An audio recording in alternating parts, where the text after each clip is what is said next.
Saya Markus Marwanto, mahasiswa PPG dari SMA Atalia Tangerang Selatan. Pada video pembelajaran pertama ini, saya akan melaksanakan praktik pembelajaran pertama dengan kompetensi dasar menganalisis pelanggaran hak asasi manusia dalam perspektif Pancasila dalam kehidupan berbangsa dan bernegara. Selamat menyaksikan.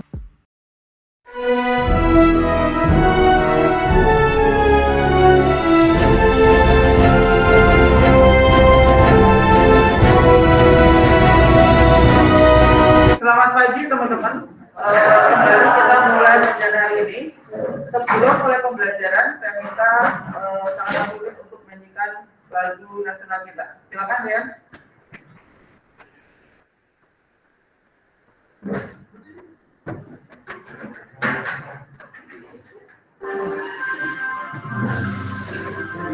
Kita nyanyi baru. Akulah pendukungmu, patriot proklamasi, sedia berkorban untukmu. Pancasila dasar negara, rakyat adil makmur sentosa, pribadi bangsaku. Ayo maju, maju, ayo maju, maju, ayo maju, maju. Selanjutnya kita akan breaking. Silakan, Rian. Oke, jadi kita akan mengucapkan ini bersama-sama. Adalah 1, 2, 3. Hari ini aku belajar penuh semangat dan berbeda. Yes, yes, yes. Terima kasih. Silakan kembali ke kelompoknya. Teman-teman, hari ini kita akan belajar mengenai KD 31, yaitu menganalisis kasus pelanggaran HAM dalam perspektif Pancasila dalam kehidupan berbangsa dan bernegara. Nah, tujuan pembelajarannya adalah yang pertama, setelah mempelajari mengenai pengertian HAM, kalian juga mampu mengaplikasikan apa HAM itu, lalu kemudian nanti di selanjutnya kalian akan menganalisis kasus pelanggaran HAM berdasarkan pembagian kelompok yang sudah kita tetapkan bersama. Jadi masing-masing kelompok akan menganalisis satu kasus HAM, kemudian nanti akan mempresentasikan. Nah, sebelum kita melakukan suatu analisa, Bapak akan kasih build dulu ya. Antara pertanyaan yang pertama adalah, apa yang kamu ketahui tentang hak asasi manusia? Ya, jadi kalian renungkan apa sih HAM itu. Silakan, siapa yang mau jawab? Saya pengen nggak Bapak tunjuk, tapi kalian mau mempunyai inisiatif. Silakan. Oke, silakan, Rian. Jadi HAM itu adalah hak di mana bahwa semua orang itu memiliki hak dan kewajiban yang sama. Jadi nggak ada yang lebih tinggi, nggak ada yang lebih rendah. Ya, Rian mengatakan hak yang pertama. Hak itu adalah setiap orang diberikan hak yang sama, tidak ada yang lebih rendah atau tinggi. Jadi kalau kita garis bawahi adalah semua orang mempunyai hak dan yang sama atau sederajat. Ada pendapat lain? Silakan. Ayo volunteer, siapa yang memberikan pendapat lagi? Ayo dong. Santai-santai kita belajar. Yuk, silakan. Emily ya? Oh, Valerie, silakan. Hak asasi manusia itu anugerah Tuhan buat setiap orang dan sifat itu kayak yang tadi Ya, Valerie memberikan suatu pengertian bahwa hak asasi manusia itu anugerah Tuhan yang bersifat kodrati. Jadi hak itu bukan berasal dari penguasa ya. Kalau saya simpulkan, jadi semuanya kata kuncinya anugerah Tuhan. Jadi sifatnya kodrati. Ada lagi? Baru 2 pendapat ya. Ada lagi? Ayo. Siapa punya ada lagi? Alicia mungkin? Saya tunjuk nih. Alicia, silakan, Lis.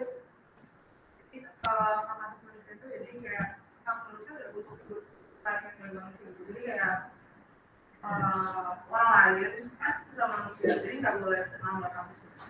Jadi hak orang lain itu saya simpulkan ya, kalau berarti Alis menekankan adanya hak juga yang dimiliki orang lain. Berarti ada persamaan. Tadi contohnya hak hidup, orang lain punya hak hidup, ya saya juga punya hak hidup ya. Oke, beberapa pengertian sudah kalian lakukan dengan benar ya. Jadi kesimpulannya hak asasi bersifat kodrati, kemudian hak asasi itu juga mempunyai pengertian persamaan, artinya tidak ada yang dibedakan. Lalu sekarang yang kedua, apakah kegolongan pelanggaran sekarang? Nah, tadi kan kalau kita berbicara tentang hak asasinya, sekarang kan banyak nih pelanggaran nih. Tadi hak sifatnya kodrati, tapi ada pelanggaran. Kalau menurut sifatnya, kira-kira kalian melihat pelanggaran itu digolongkan ada berapa? Siapa yang menjawab? Barisan sini nih. Pelanggaran HAM itu menurut sifatnya ada berapa? Silakan. Catherine, berat. Satu ringan. Ya ada dua kategori berat dan ringan. Apa yang membuat kategori berat dan ringan? Catherine.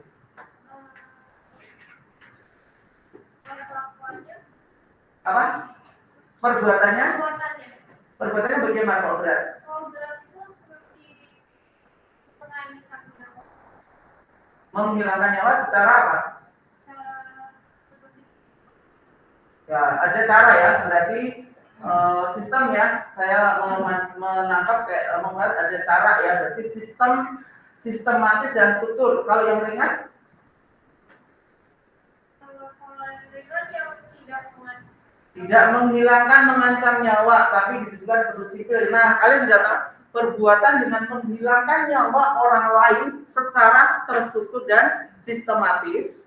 Sedangkan kalau yang ringan, perbuatan juga pelanggaran HAM, tapi tidak mengancam nyawa manusia secara sistematis dan terstruktur. Ya, oke. Nah, ini sudah terjawab ya. Kalau begitu, saya berdefinisi seperti ini ya. Ya, Bapak udah buat definisi seperti ini. Jadi, hak asasi manusia itu hak dasar yang dimiliki oleh setiap manusia. Tadi benar ya, yang dikatakan Kathleen, sebagai anugerah Tuhan yang melekat pada diri manusia. Jadi, karena itu anugerah, sesuatu itu kan diberikan ya. Kalau sesuatu diberikan sifatnya otomatis, anugerah. Jadi, otomatis itu nggak diberikan penguasa, nggak ada upaya hukum untuk mendapatkan hak, tapi langsung kita dapat, namanya anugerah. Ya, ini pengertiannya. Selanjutnya, nggak semua unsur perbuatan pidana yang mengancam nyawa manusia itu bisa dikatakan pelanggaran HAM berat. Ya, misalnya kan tidak pidana umum, itu bisa terjadi tidak terencana. Ya, ketidaksengajaan mengakibatkan nyawa seseorang kan tidak bisa dikategorikan pelanggaran HAM berat, maka ada kata terstruktur dan sistematis. Nah, misalnya kasus yang viral, Ferdi Sambo dalam kasus pembunuhan ajudan, menurut kalian HAM berat atau ringan? Oke, betul ya, kalian sudah bisa mengerti ya, karena ada tersus sistematis, direncanakan, dan juga melibatkan banyak pihak, dan itu sudah dikategorikan pembunuhan berencana. Kejahatan genosid merupakan setiap perbuatan dilakukan dengan maksud menghancurkan, memusnahkan seluruh maupun sebagian kelompok bangsa, ras maupun agama.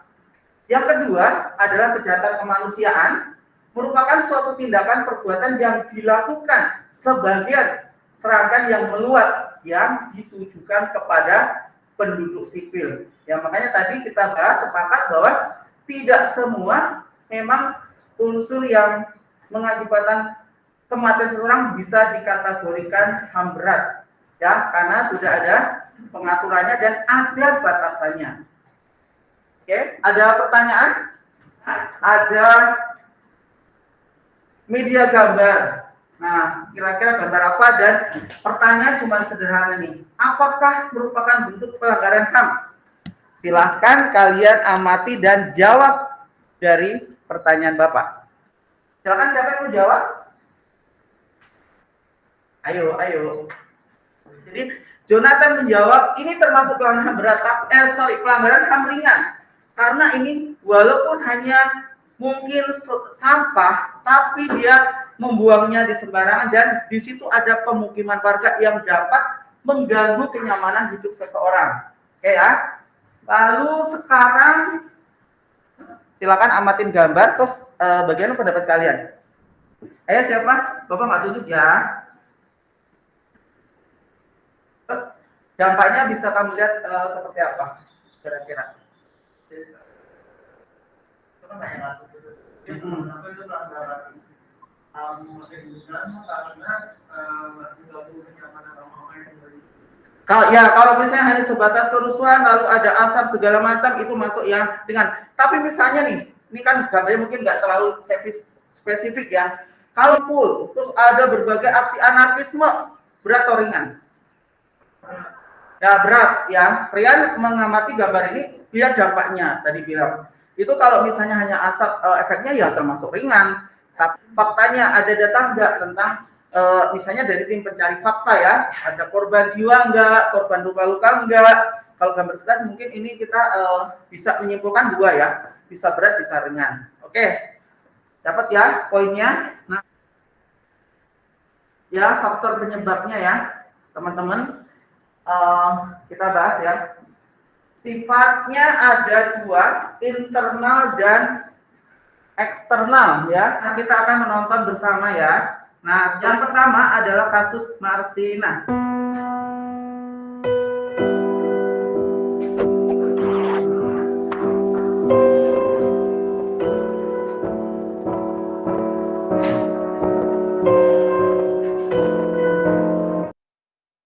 Oke, itu kasus pertama. Lalu yang kasus yang kedua ya, teman-teman.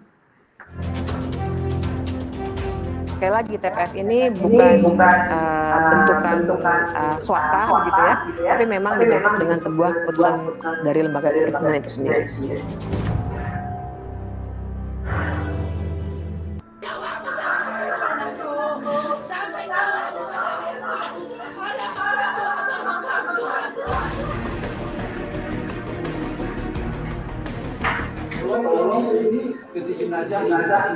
Oke, skip ya teman-teman. Dia nggak cukup juga. Nah ini terakhir pidana terhadap terdakwa tersebut dengan pidana penjara selama 20 tahun. Jessica Kumala Wongso dihukum 20 tahun penjara. Jessica terbukti bersalah melakukan pembunuhan berencana terhadap Wayan Mirna Salihin dengan kopi bersianida. Kira setelah lihat kasus ini, apakah kalian bisa menemukan kasus pengarahan yang lain? Misalnya, juga brigadir yang lagi viral gitu kan? Nah, sekarang apa sih yang harus kalian lakukan di dalam kelompok nih? Ada beberapa ya. Sekarang di kelompok. Yang pertama sudah siapkan ya, kalian laptopnya segala macam sudah ya.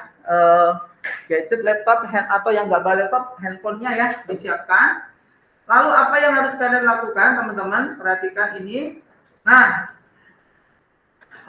Bapak ada dua target ya. Ini kan pertemuan pertama nih ya teman-teman. Kalian amati di sini ya. Nah yang pertama setelah proses pembelajaran tadi, yaitu dimulai dari melakukan pengamatan, kemudian video yang ditampilkan siswa kalian sudah masuk dalam kelompok. Kalian dimulai dengan mengidentifikasi masalah. Share materinya juga digeser ya. Bapak sudah ada link ya seperti ya untuk modul Bapak ada di AnyClear, kemudian LKPD juga ada di situ. Nanti di geser saya sudah share materinya. Lalu ini UP itu ada ujian pengetahuan untuk melatih kalian seberapa Google Form ya. Teman-teman, saya sudah selesai melaksanakan praktik pembelajaran pada perangkat pertama. Bagaimana teman-teman setelah menyaksikan video saya? Apakah ada masukan? Teman-teman, kita akan kembali membuat untuk aksi perangkat kedua. Terima kasih, sampai jumpa pada aksi perangkat kedua.